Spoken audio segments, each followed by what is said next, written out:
Salud amigos, tripulantes de nuestra querida, contaminada y única nave espacial. La misma que, desde la última vez que nos vimos por estos medios, ha dado 3 vueltas sobre su eje imaginario y, por supuesto, sigue generando acontecimientos en pleno desarrollo. Y para variar, enrarecida la situación en el Medio Oriente, entre Israel y los países vecinos, esta vez el tema siempre es tenso, ¿no? Todas las veces que estuvimos allá había que andar muy atento a las noticias. Bueno, esta vez el tema es con Siria, entre Israel y Siria, como es el tema de nunca acabar con todos los vecinos árabes.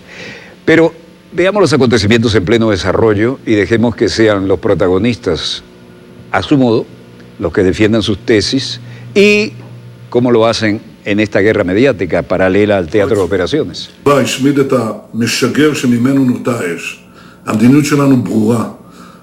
Hace poco tiempo, dice el Bibi, el ejército sirio intentó golpear un avión israelí, no tuvo éxito, la Fuerza Aérea en respuesta destruyó el lanzador desde el que se disparó el ataque, presumo que son misiles, ¿no? Nuestra política es clara. No estamos preparados para torear a ninguna agresión entre nosotros, le respondemos con fuerza y firmeza, no lo toleraremos. Netanyahu se compromete a resolver la crisis de coalición, su propia coalición, y evitar ir a elecciones. En el tiempo que me queda, continuaré actuando de todas las formas posibles para establecer un gobierno en los próximos días.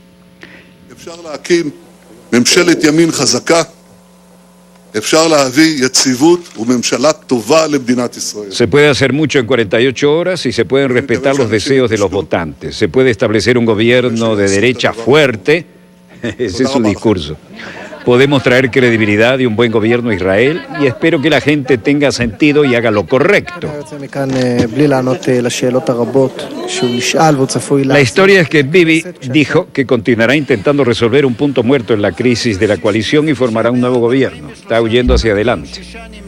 Israel acerca a la nueva elección mientras Netanyahu lucha para intentar formar un gobierno.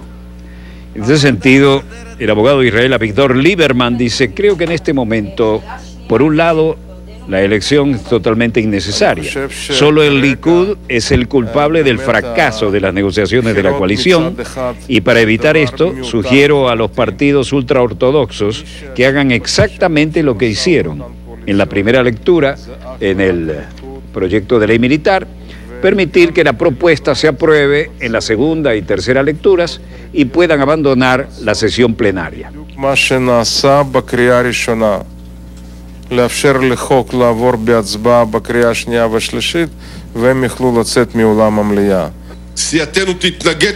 Este hombre ha hecho un carrerón político, ¿no? Después de haber sido el que daba los puñetazos a los borrachitos en una discoteca en Moscú. Se adaptó inmediatamente. Bueno, el abogado israelí, líder de la oposición, Benny Gantz, dirigió su reunión de la Acción Azul y Blanca diciendo: nuestra facción se opondrá a la discusión de la Knesset, es decir, el Parlamento, si se vota, debido a la simple razón, entre otras, de que la elección en este momento es un gran engaño de la política israelí. Compromise in this negotiation. Unfortunately, we can see ourselves in an election that we don't need. We still hope that Lieberman will come forward to us. El otro legislativo del Likud, Miki Zohar, dijo: la elección está muy cerca en este momento y no sabemos si Lieberman cambiará de posición y de opinión. Si no va a sentarse con nosotros a una verdadera negociación que podamos transigir, negociando, desafortunadamente podemos hacerlo. No vemos en una elección lo que realmente necesitamos. Todavía esperamos que Lieberman se nos presente, pero si él se mantiene en su posición, desafortunadamente no hay acuerdo y vamos a elecciones. Benjamin Netanyahu dice que está haciendo el esfuerzo final para evitar la elección en un video publicado en Twitter y que estamos viendo. Dijo que es la reunión de gabinete, que en lugar de la historia y de las escuchas de la coalición hay que ir a la realidad y se puede resolver. Los ministros comentan y la realidad está tensa, ¿no? Aquí lo vemos en una declaración. A paso ligero es cuando no quiero preguntas, ¿no? Es el idioma corporal en la situación de crisis, lo hemos visto muchas veces. Y no mirar las cámaras, leer los papeles y mirar solamente a los compañeros es lo mismo. Vean las caras, todos tensos, ¿eh? Estoy haciendo un esfuerzo final para formar un gobierno de derecha e impedir una elección innecesaria. He presentado una sugerencia para una solución a los socios, basada en los principios determinados por el ejército, los datos determinados también por la realidad a la que nos obligan. והגיע הזמן באמת שנרכיב את הממשלה. יש גם סיבה שזה לא יורכב. בסך הכל הסוגיה של חוק הגיוס, כולנו מסכימים אליה. כן הצבעת לגדעון סער, לא הצבעת לגדעון סער, תוכלי להעביר לנו... אין כאן שום חילוקי דעות. את מה שאמרתי, כולל...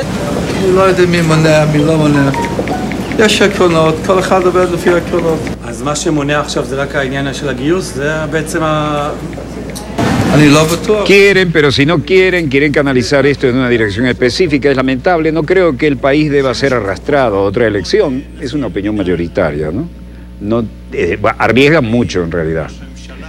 Y espero que no lo necesitemos, que no seamos arrastrados a una elección innecesaria, dicen. Hemos pasado por elecciones primarias y una elección que no fue simple y ya es hora de que formemos un gobierno y no hay razón para que no se forme. En general todos estamos de acuerdo en cuestionar el proyecto de ley.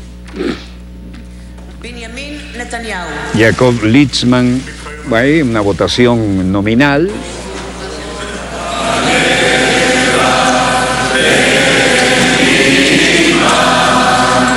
Himno nacional.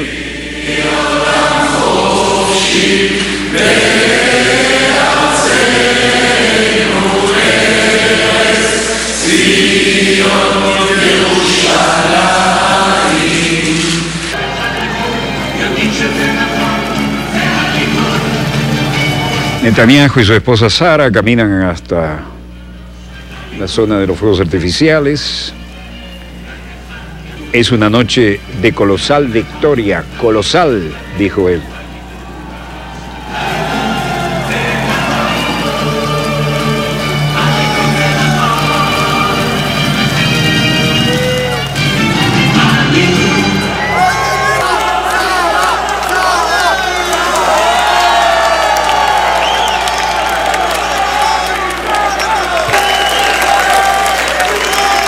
זה לילה של ניצחון אדיר, אדיר.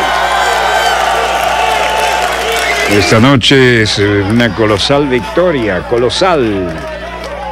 Bueno, la gente festeja a su manera. Los israelíes protestaron por los movimientos para otorgar inmunidad a Netanyahu y limitar la Corte Suprema. Hay gente que ya está cansado de los privilegios con que él se mueve, cuando puede hacerlo. Y los protectores de la policía de Israel vieron la protesta real contra Netanyahu. Trataron de mantener las cosas en orden, como en efecto parece que ha sido así. Varias personas empujando a otras cuando llegaron al momento del contacto físico. Varios miles de israelíes protestando contra los pasos legislativos que otorgan a los primeros ministros la inmunidad. Quieren quitarle esa inmunidad que ha blindado a Netanyahu en una cantidad de curvas que tomó en derrape, por decirlo suavemente. Protestas que llevan la bandera israelí, aplausos por un lado, mujeres bailando, espíritu de protesta por el otro.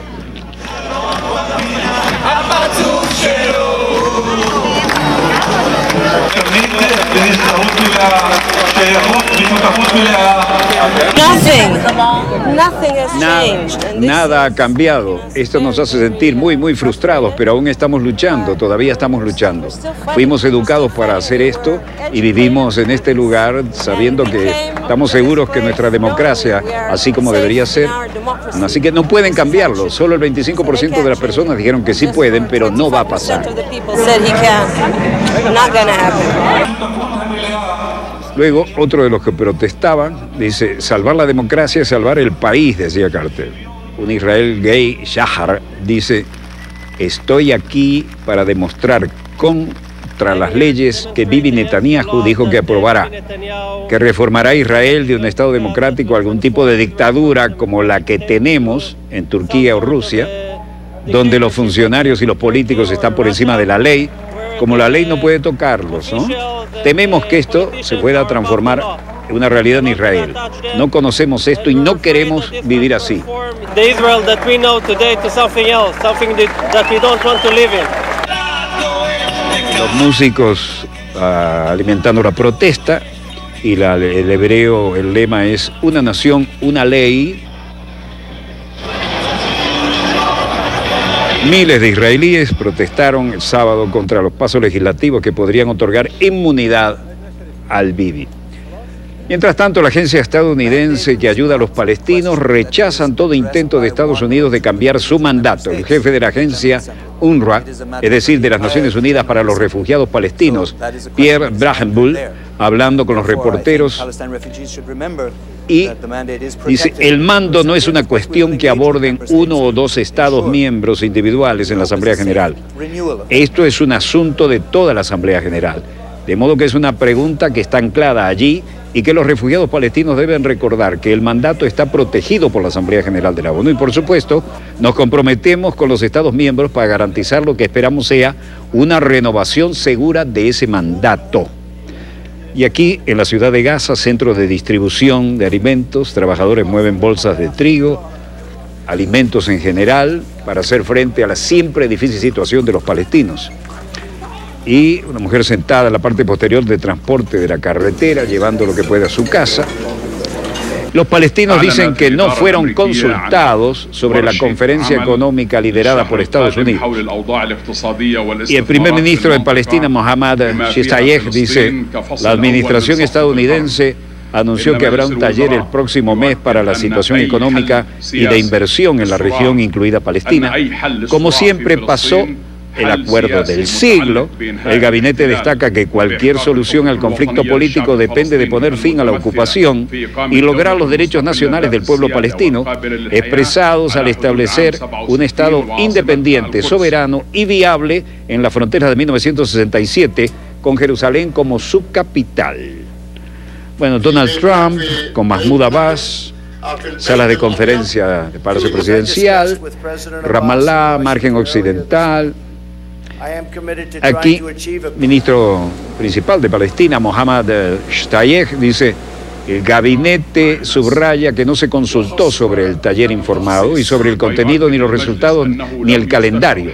Aclara que la crisis financiera que vive hoy la Autoridad Nacional Palestina es el resultado de las concesiones políticas, la guerra financiera que se está librando. Nosotros no nos sometemos al chantaje ni intercambiamos nuestros derechos políticos por dinero. Contundente. La realidad es que los palestinos no han sido consultados sobre una conferencia liderada por Estados Unidos en Bahrein el próximo mes, diseñados para alentar la intervención internacional en Cisjordania, en Franja de Gaza. Los pusieron ante un hecho cumplido con el descaro típico del que manda ahora en la Casa Blanca. Washington anunció la conferencia el domingo 19 de mayo y la describió como la inauguración de una primera parte del tan esperado plan de paz israelí del presidente Donald Trump, que ya arranca pateando la mesa porque no consultó nada menos que a los palestinos. Los palestinos han boicoteado la administración de Trump desde que reconoció a Jerusalén como la capital de Israel a finales de 2017 y han demostrado muy poco interés en hablar con él o discutir cualquier plan. Bueno, los líderes empresariales palestinos boicotearán la conferencia económica de Estados Unidos, no se van a rebajar a eso, no con la zanahoria y el garrote. Varios firman pintadas en todas las paredes en contra de todo esto y en contra de la Agencia de Estados Unidos para el Desarrollo Internacional, como veíamos en una calle de Ramallah.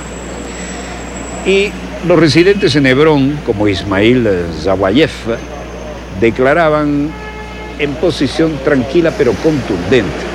La gente no acepta estas manipulaciones de Trump en combinación con Israel. Cuando se declaró el Balfour, de acuerdo Balfour, no hubo una buena comunicación entre las personas y la cultura de la constancia entre las personas. Creo que este acuerdo no va a pasar como la declaración Balfour. Ese fue el momento terrible, ¿no? Cuando partieron Palestina como les dio la gana. Esto es lo que estoy esperando y esta es mi esperanza. Tener esperanza en mi pueblo, su firmeza, su sacrificio y su paciencia. Ciudad Vieja de Hebrón, exteriores históricos. Veremos a la juventud en los establecimientos, en la construcción. Los jóvenes, el grupo de acuerdos, un vocero aquí, Isa Amro dice, el liderazgo palestino y el pueblo palestino están desatados al rechazar el acuerdo del siglo, como le llamó Trump. Es el acuerdo de... Bueno, unidos para comprender que la paz no puede ser económica sino política. Los palestinos rechazamos cualquier tipo de dictamen al pueblo palestino sin terminar con la ocupación ilegal de Israel y dar a los palestinos su responsabilidad, plena libertad sobre su tierra y sus derechos. Así no habrá paz. Y luego, palestino invitado a la Conferencia Económica de Estados Unidos, led en Bahrein, dice, ¿cómo pueden esperar que la gente invierta en Palestina si no tienen acceso, si no tienen el control, si no tienen un marco legal, el entorno empresarial para proteger un negocio? Es un tema muy básico y se debe a la ocupación ilegal que hay en Palestina. Otro hombre de negocios, Bahram, dice, recibí una invitación, pero no iré a esa conferencia organizada por Estados Unidos y de esa forma. Periodista le dice, ¿por qué? Bueno, debido a que es una conferencia política, no es una conferencia de negocios, no es para el sector privado, no está relacionado. Dicen que es una conferencia económica y que van a ayudar a la economía palestina. Por favor, desafortunadamente eso no es cierto. Es una conferencia política pura y nada más que política. Está relacionado con alguna causa palestina y están tratando de evitar nuestros principales problemas porque no los quieren solucionar. Ministro palestino de Desarrollo Social, Ahmed Madalani, en su oficina, nosotros como palestinos no hemos sido consultados sobre esta reunión ni coordinados con nosotros. Y de allí nuestra posición y principio de no participar, no ser parte del proyecto de los Estados Unidos. No participaremos como palestinos, incluido el sector privado. لن نشارك كفلسطينيين بما في ذلك القطاع الخاص.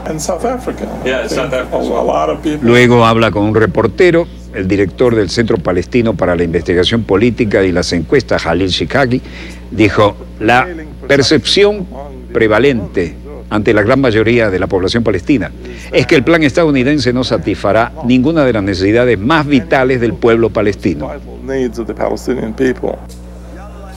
Y luego, un residente de Gaza, Abdel Latif Abu Abdou, dice, volvemos al plan Balfour, ¿no? Aquel histórico robo. Rechazamos la promesa de Balfour, rechazamos el acuerdo del siglo, rechazamos cualquier acuerdo y cualquier acuerdo contra el pueblo palestino que no sea el regreso de nuestros refugiados, el derecho del retorno de los refugiados, la libertad de los presos y las fronteras de 1967, y Jerusalén como capital eterna de Palestina, Abu Bis como la capital, y rechazamos cualquier otro acuerdo, no aceptamos nada menos que eso. En el mercado, líderes empresariales palestinos rechazaron los planes de Estados Unidos para una conferencia económica en Bahrein, que se ha convertido en la punta de lanza del plan de paz para el Medio Oriente del presidente Donald Trump, que cree que se las sabe todas y aquí se ha estrellado con una realidad de la que es un ignorante. Duque dice que Colombia y Perú se enfrentan a la peor crisis migratoria de América Latina en la historia reciente. Vaya hipocresía. El presidente de Colombia, el babyface Iván Duque, se reunió con la contraparte peruana, Martín Vizcarra, durante la visita oficial a Lima. Y Duque sigue siendo un cara dura y los otros no se quedan atrás.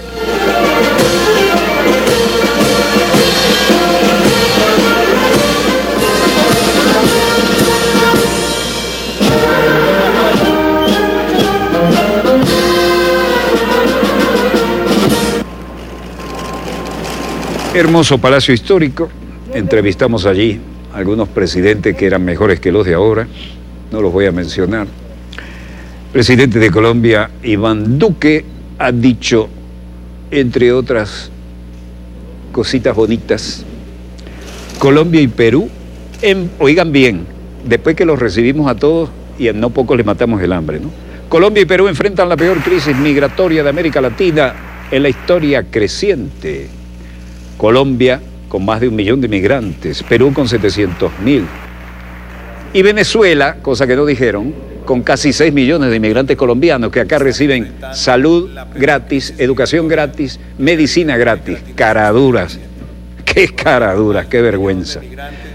El Perú con más de 700.000 migrantes, sabemos que si no hay una recuperación institucional de Venezuela y no hay una transición que empiece por la salida del dictador, será muy difícil que este fenómeno no se siga incrementando. Y pensar que fue Venezuela la que le dio la libertad a estos caraduras, ¿no? No se ha ponderado el efecto real de la migración venezolana que recibe Colombia y que recibe Perú, como también los otros países de la región. Esta migración, que está por el orden de los 3 millones, es una migración que supera largamente cualquier otro proceso migratorio que se ha dado a nivel mundial. Y sin embargo, miente descaradamente. Tenemos casi 6 millones de colombianos que emigraron aquí. Lea y infórmese. Hacer esfuerzos en que este país retorne al cauce democrático. El salón de embajadores. Es indignante. Ustedes habrán visto que muerden la mano que les dio de comer. 2 días, aquí está la periodista Madeleine Fernández, que estuvo en García, que estuvo en Perú acompañando la repatriación de 89 hermanos y hermanas venezolanos que habían sido sometidos a tratos crueles e inhumanos.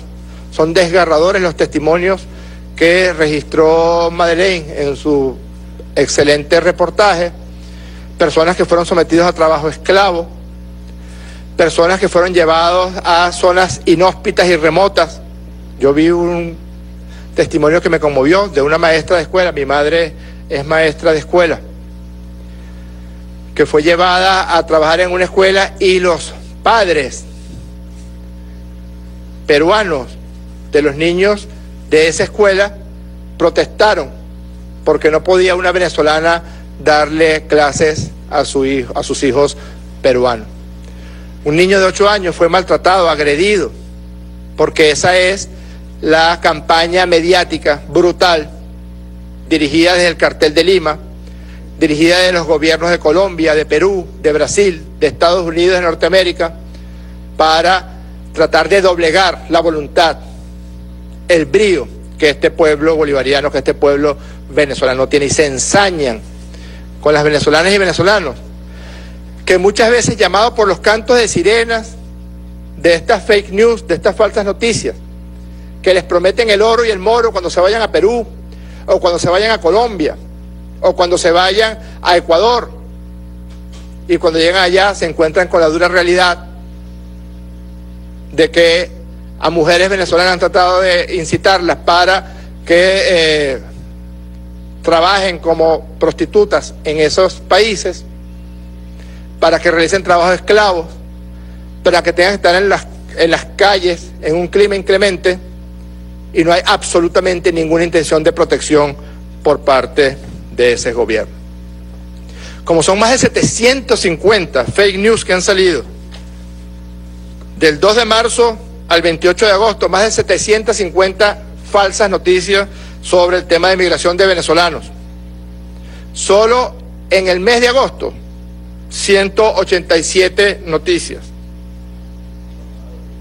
Pero ninguna de esas 750 falsas noticias sobre la migración habla o ha hablado de la migración de colombianos, de ecuatorianos, de peruanos hacia Venezuela. Nosotros sí vamos a hablar de eso, para decir la verdad en números.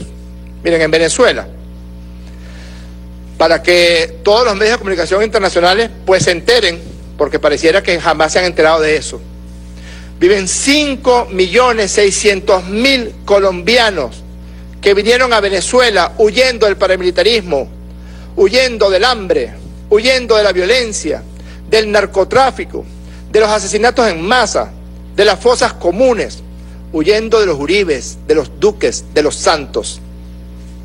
Se vinieron para Venezuela. Y aquí fueron acogidos como hermanos y como hermanas. 400.000 ecuatorianos, huyendo también de la pobreza, de la miseria, del hambre, viven en Venezuela. 500.000 peruanos huyendo de la miseria, del hambre, de la represión brutal de los gobiernos de derecha de Perú, vinieron y fueron acogidos como hermanos por la patria venezolana. Es Venezuela, el país de este continente, que más refugiados de otros países ha recibido y continúa recibiendo. Le sigue Argentina, con 2,5 millones de inmigrantes, República Dominicana, con 750.000 migrantes, de la cual su mayoría son haitianos, luego Costa Rica y luego Panamá. Ya dejen de mentir.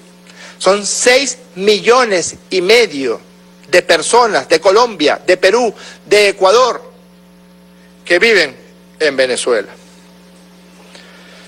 Según ACNUR, en junio del 2018, es decir, la Oficina de Naciones Unidas para el Tratamiento de Migraciones y Refugiados, según ACNUR, junio del 2018, 442.460 venezolanos habían migrado a Colombia. De ahí el chiste del que habló ayer el presidente Nicolás Maduro, porque los venezolanos somos así. Los venezolanos, incluso cuando intentan sembrar todas estas barbaridades, todas estas falsedades, pues también recurrimos al humor, y eso es una buena terapéutica, recurrir al humor cuando a veces la indignación que producen estas noticias no da para más.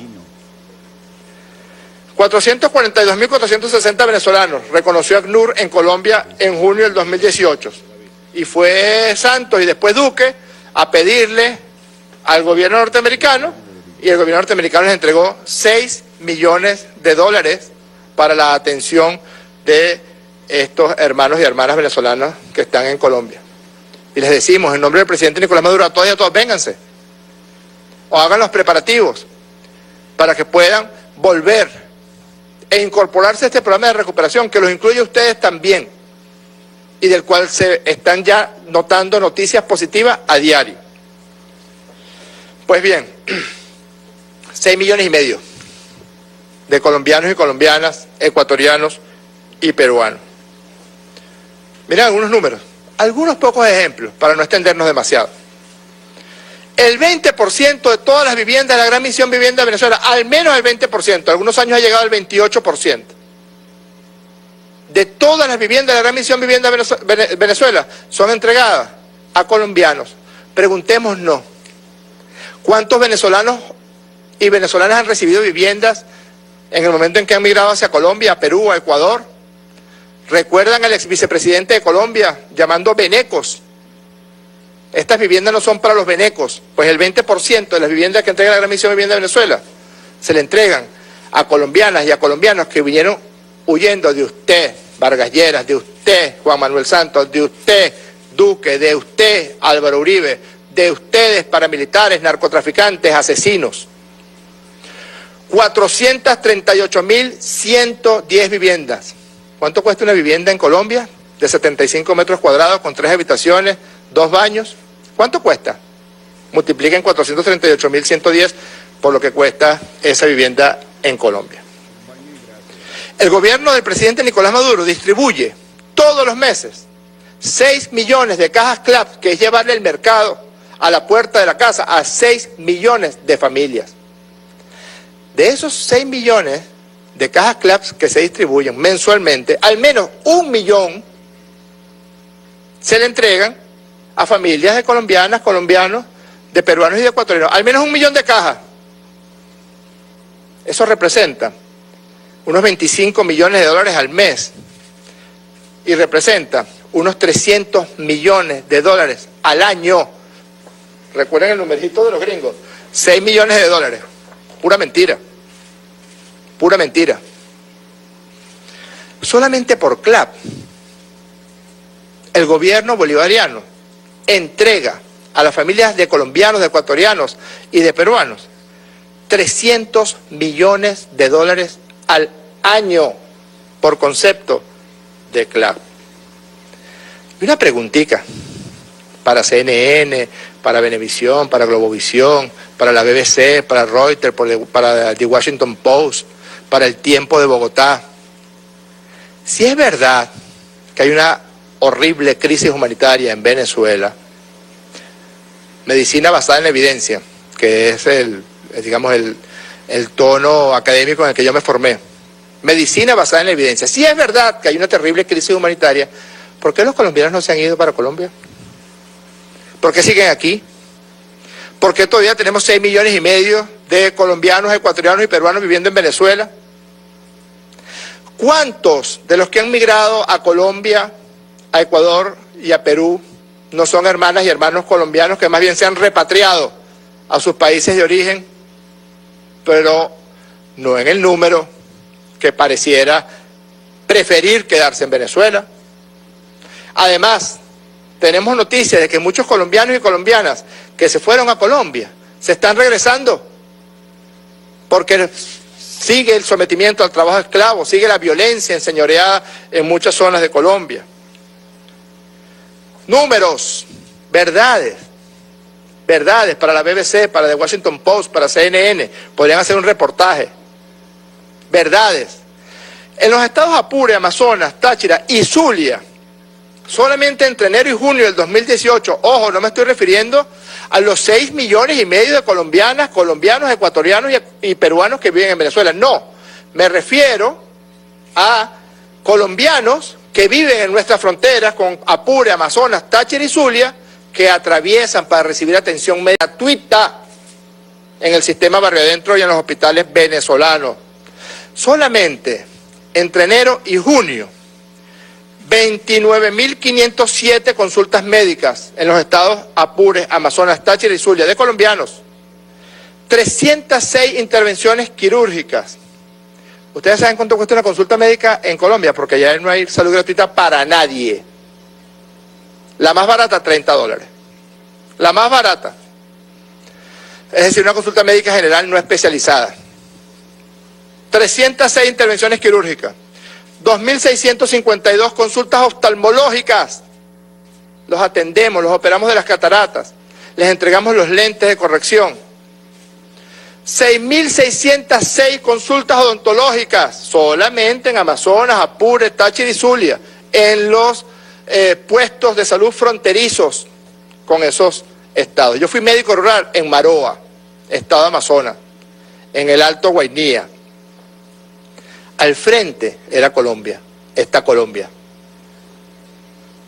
¿Ustedes saben cuántas veces visitaba el médico colombiano a las poblaciones indígenas de esa zona? Ni una vez, nunca había ido un médico. Y los médicos venezolanos atendíamos indistintamente, como se hace ahora, mucho más, a los hermanos y hermanas colombianos. Miren este mapa. Debe ser que nuestros hermanos colombianos son masoquistas. Miren, aquí está Cúcuta. Son 175 kilómetros entre Cúcuta y el modernísimo Hospital de El Vigía, que acaba de inaugurar nuestro presidente Nicolás Maduro en el mes de mayo de este año 2018.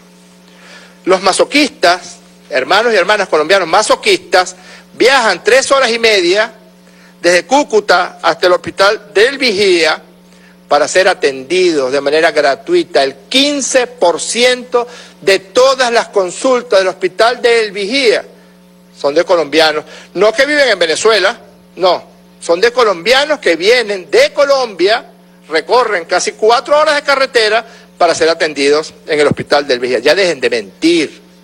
Esto es la verdad. Váyanse para el Vigía, ustedes periodistas acuciosos, y pregunten cuántas intervenciones quirúrgicas. El 10% de todos los partos del Hospital del Vigía son de gente que viene de Cúcuta, porque no tienen cómo pagar un parto en Cúcuta, porque no tienen los seguros autoadministrados que tienen ellos, que cuestan una cantidad importante de dinero, porque no tienen cómo pagar intervenciones quirúrgicas. ¿Quieren más números de crisis humanitarias? Miren este número. Barrio Adentro realiza cada año 66 millones de consultas, todos los años.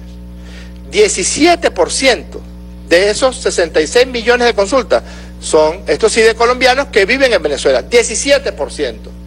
Es decir, 11.220.000 consultas cada año se le realizan con atención médica gratuita, de calidad, con buen trato a nuestras hermanas y hermanos colombianos, jamás con xenofobia, como tratan a nuestros hermanos en Perú, en Ecuador, en Colombia. 11.220.000 consultas a colombianas y colombianos en Venezuela. En Colombia, una consulta, se los dije antes, cuesta $30. Multipliquen 11.220.000 por 30. Esos son $336.600.000. 300 millones de dólares por concepto de CLAP. 336.600.000 por concepto de consultas médicas. Ya estamos cerca de los 700 millones de dólares cada año en atención médica y alimentación por CLAP a hermanas y hermanos colombianos. Súmenle a esto el subsidio de la gasolina para 5.600.000 colombianos, para 6,5 millones de hermanos ecuatorianos, peruanos y colombianos. Subsidio al gas, subsidio a la electricidad, subsidio al transporte. Sumen. Educación universal, gratuita y de calidad. En 18 años de revolución bolivariana han nacido en Venezuela 582.000 hijos de colombianos. 582.000. 7% de todos los nacidos vivos en Venezuela son hijas e hijos de hermanos colombianos. Y la gran mayoría de esos partos, de esos 582.000 partos, la inmensa mayoría fueron atendidos de manera gratuita por el gobierno bolivariano de Nicolás Maduro Moro. El 7% de todos los niños y niñas que nazcan este año 2018, de todos los niños y niñas que nazcan este año 2018, el 7% va a ser atendido en nuestros hospitales, en nuestras maternidades, de manera gratuita, de calidad, por el gobierno de Nicolás Maduro. Vayan sumando. Más de 3.000 millones de dólares, más de 3.000 millones de dólares representa atender salud, educación, comida, gas, electricidad, gasolina, para los más de 6,5 millones de migrantes colombianos, ecuatorianos y peruanos que están en Venezuela. Miren, esta es una reseña de prensa del 26 de mayo del 2015, donde ACNUR señala que Venezuela es un país garante de tratados internacionales y recibe el reconocimiento de ACNUR sobre esa materia. Y en octubre del 17, octubre 31 de 2017, el delegado de la Oficina de Naciones Unidas para el Tratamiento de Refugiados señaló: ACNUR reconoce la labor que ha hecho Venezuela en esta materia, en la materia de refugiados, especialmente con los miles de colombianos que han llegado a esta nación. Queremos reforzar este trabajo. No son miles, son millones. 6,5 millones, por lo menos, de los que están en una situación legal dentro del territorio venezolano. Son 582.000 niños de padres colombianos que han nacido en esta república. Ninguno ha sido tratado con muestras de xenofobia, con muestras de racismo. Esos niños están en nuestras escuelas. Vayan a una escuela de Petare, a cualquier escuela de Petare, y pregunten cuántos niñas y niños son hijos de colombianos. Y a nadie se le ha dado el trato que ese niño de 8 años recibió en Perú. Dejen la hipocresía ya. ¿Quieren hablar de números? Vamos a hablar de números. Venezuela se va a dirigir a la Oficina de Naciones Unidas para el Tratamiento de Refugiados para que tome cartas en este asunto. Para que esta oficina le señale a los gobiernos de Colombia, de Perú y de Ecuador y les diga: mire, ¿cuánto han gastado ustedes en atención de refugiados venezolanos? Y Venezuela les diga cuántos miles de millones de dólares todos los años dispone para atender de manera digna a los 6,5 millones de refugiados que solamente vienen de 3 países. No estamos contando refugiados de otros países, como los que vinieron de Chile después del golpe militar espantoso neoliberal de Augusto Pinochet, o quienes vinieron de Europa cuando Europa estaba pasando una gravísima crisis que generó verdaderas hambrunas en algunos países de Europa. No, Nos estamos refiriendo a Colombia, a Perú y a Ecuador, donde son maltratados a diario venezolanas y venezolanos que muchas veces imbuidos por todas esas mentiras, personas que debieron trabajar como buhoneros en las calles de Lima y cuando se enteraban que eran venezolanos les tiraban el dinero al piso para que lo recogieran del piso. Yo le quiero preguntar a nuestras hermanas y hermanos colombianos si alguna vez han recibido un trato así por parte de un venezolano, si alguna vez han sido discriminados en un hospital de la República, en una escuela, si no les llega todos los meses la caja de CLAP. Vamos a decirnos la verdad, nos vamos a dirigir a la Oficina de Naciones Unidas para la Atención de Refugiados para que los gobiernos de Colombia, de Ecuador y de Perú pues respondan. Nosotros los seguiremos atendiendo porque así somos los venezolanos. Así somos.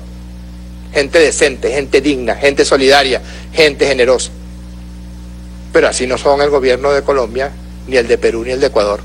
Que respondan, entonces, ante ACNUR. Con mucho gusto contestaremos las preguntas que hubiera lugar.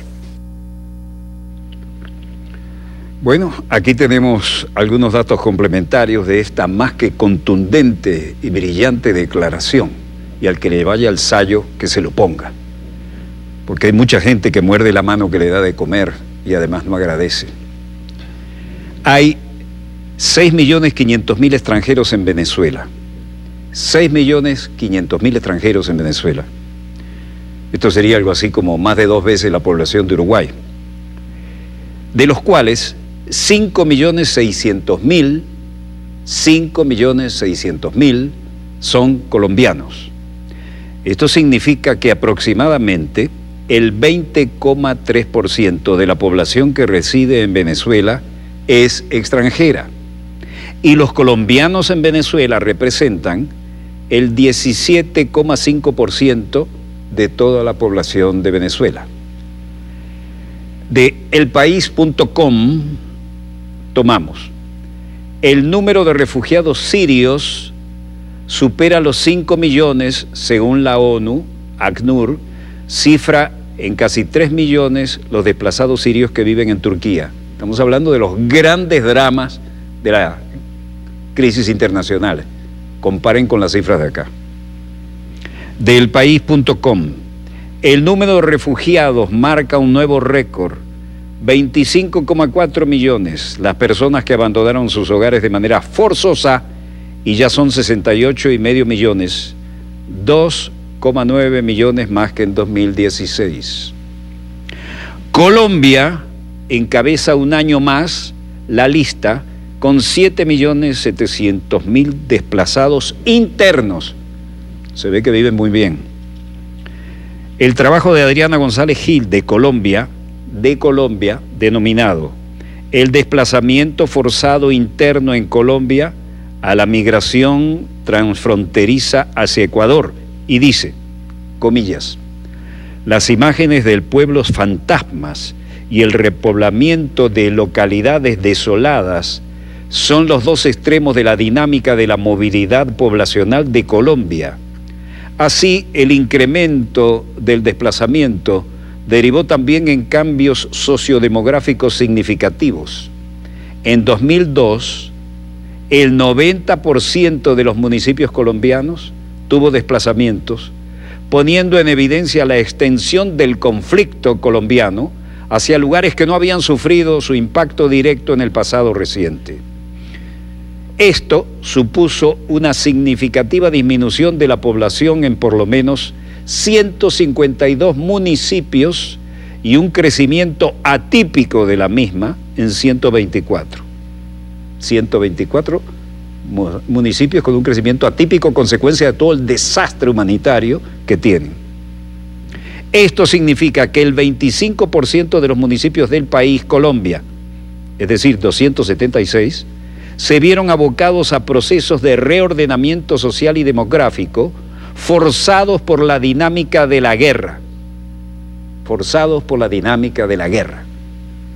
El portal venezolano Misión Verdad tomado y comentado por Telesur, revela que, comillas, manipuladas las cifras hacen considerar a cualquiera que consuma incrédulamente las cápsulas informativas de la mediática internacional sobre las condiciones de estabilidad en el país. Las estimaciones van desde cientos de miles hasta 4 millones, comparándolo con conflictos bélicos como el de Siria, que ha desplazado más de 5 millones de personas durante 7 años de guerra. Del descrito de María Fernanda Barreto, un escrito muy interesante del portal Misión Verdad titulado, comillas, 5 personas en el último informe de Colombia sobre la migración venezolana. Un testimonio, transcribimos.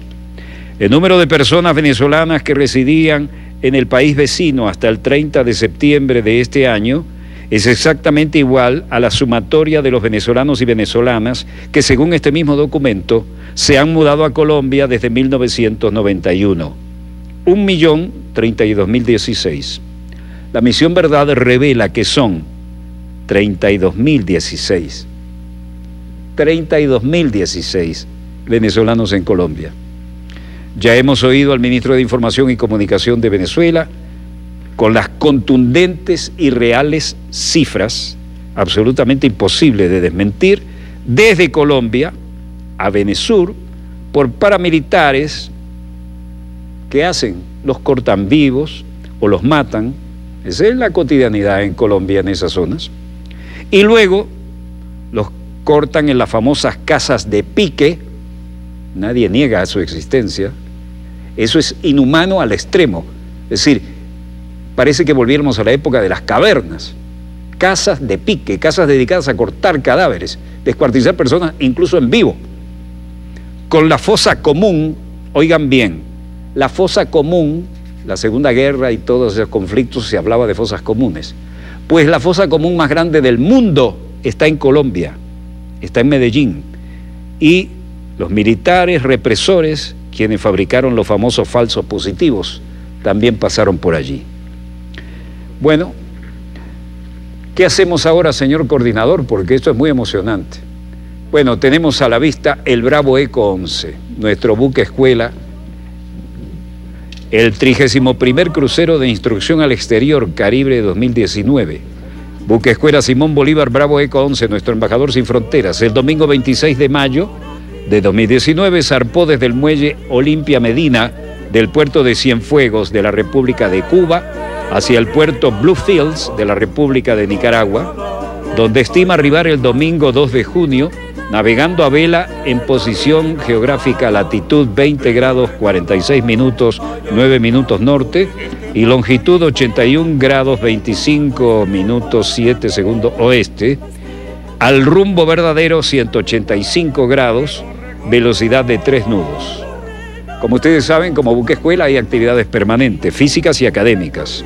En las académicas se impartió instrucción al personal de cadetes sobre cálculos náuticos, artes marineras y rol de abandono, es decir, cómo abandonar el buque en una emergencia.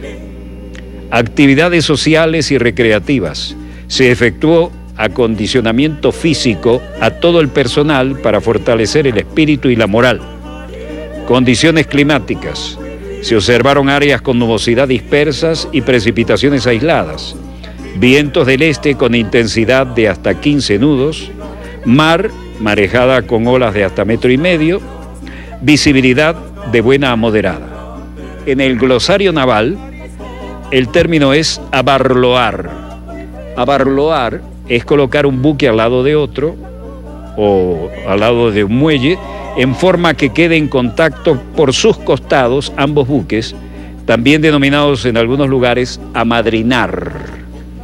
Esta es la información que nos envía la capitana de fragata Yulimar José Campos Lozada, oficial de guardia de soporte operacional, y el capitán de navío Ronald Jorge Rodríguez, oficial de guardia en el puesto de comando de la Armada Bolivariana de Venezuela. Bueno, acompañado a nuestro Bravo Eco 11 hoy, tenemos la bellísima canción Pájaro Tilín, interpretada hermosamente por el glorioso Quinteto Contrapunto de Venezuela, fallecidos casi todos sus integrantes originales. El Quinteto Contrapunto fue creado por el músico Rafael Suárez y con arreglos magistrales de este talento, utilizando técnicas europeas contrapuntísticas y otras con letras ingenuas y poesías, con voces académicas muy hermosas, y abordado junto con el cuatro venezolano los variados géneros venezolanos tradicionales, folclóricos, populares y muy venezolanos. Contrapunto reúne la cultura musical y poética de 3 continentes. Por ello, para el Quinteto Contrapunto, este programa dossier ha pedido a las autoridades venezolanas que sea postulado ante la UNESCO como Patrimonio Artístico de la Humanidad. Me lo regalaron allá en Maturín. Este pajarito no esté por aquí. Este pajarito no esté por aquí. Me lo regalaron allá en Maturín. Me lo regalaron allá en Maturín. Pajarotilín, pajarotilín, pajarotilín. Pajarotilín. Este pajarito de pluma muy fina, este pajarito de pluma muy fina, vino de los caños, vino de los caños de la Telemina. Bueno, buen viento y buena mar a nuestro embajador sin fronteras, el Bravo Eco 11, y mucha agua bajo la quilla.